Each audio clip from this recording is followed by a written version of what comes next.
السلام علیکم ناظرین، سندھ واچ میں خوش آمدید۔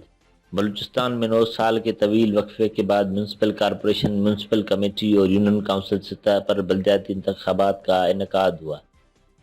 انتخابی نتائج سے ظاہر ہوتا ہے کہ ووٹروں کی بھاری اکثریت نے سیاسی جماعتوں کے بجائے آزاد امیدواروں کے حق میں زیادہ دلچسپی لی اور اپنے مسائل کے حل اور وسائل کی حفاظت کے لیے آزاد امیدواروں پر اعتماد کا اظہار کیا۔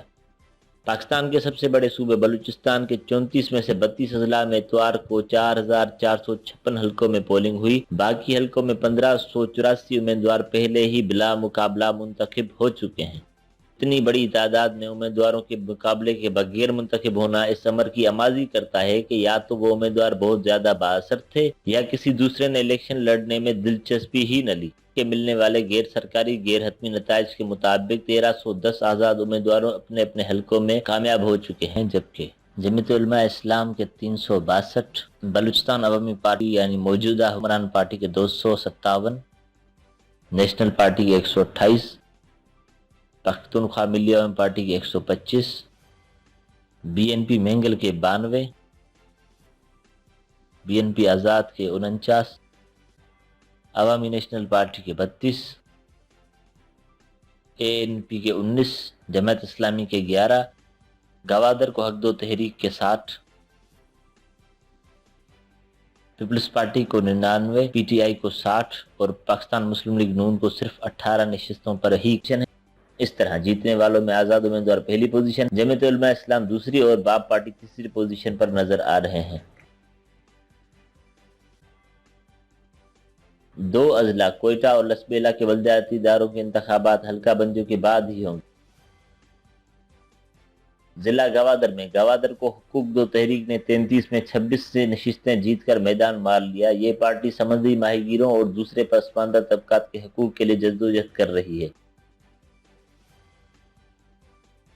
گوادر سی پیک منصوبے کے بعد بین الاقوامی اہمیت اختیار کر چکا ہے اور اس پس منظر میں ایک مقامی پارٹی کی کامیابی ایک غیر معمولی بات ہے۔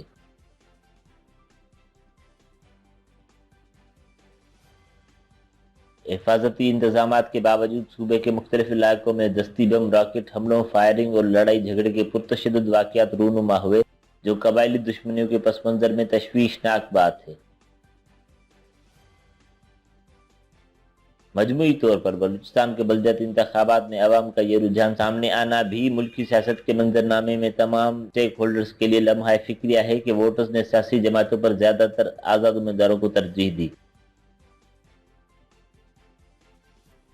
بلوچستان کے پس منظر میں اتنا ضرور ہے کہ یہاں دینی اور کمپرس پارٹیوں کی نظر نچلی اور بنیادی سطح کے منتخب اداروں کے علاوہ دن بدن بدلتی رہتی ہیں۔ قومی اور صوبائی اسمبلی کے انتخابات میں بھی یہی رجحان غالب دکھائی دیتا ہے۔ اپنے قبائل اور سماجی حیثیت کے بلبوتے پر منتخب ہونے والے قوم پرستوں کے سوائے چاہے وہ جس پارٹی کے ٹکٹ پر بھی جیتیں، ہوا کے رخ پر اپنا رخ بدلنے میں زیادہ تکلیف محسوس نہیں کرتے۔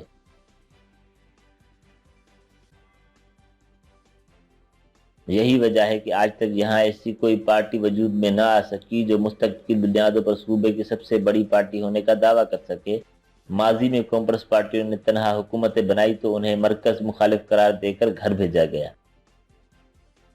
بلوچستان کی پسماندگی کے دوسرے بڑے عوامل کے علاوہ یہ بھی ایک وجہ ہے کہ یہاں کی مقامی حکومتوں کو اکثر گھر بھیجا گیا ہے۔ ملک میں سیاسی عدم برداشت کے افسوسناک کلچر کا سب سے بڑا المیہ ہے۔ توقع یہ ہے کہ بدلتے حالات میں بلدیاتی انتخابات کے بعد نچلی سطح پر عوامی مسائل حل کرنے میں اس طرح کی کوئی رکاوٹ پیش نہ آئے گی۔ بلوچستان کے 34 میں سے 32 اضلاع میں بلدیاتی انتخابات ہو چکے ہیں، جبکہ 2 اضلاع کوئٹہ اور لسبیلا میں حلقہ بندیوں کے بعد بھی انتخابات ممکن ہوں گے۔ بات کریں سندھ کے بلدیاتی انتخابات کی تو سندھ میں پہلے مرحلے کے بلدیاتی انتخابات 26 جون کو ہونے ہیں، جس کے لیے آج امیدواروں کو انتخابی نشانات الاٹ کیے جائیں گے۔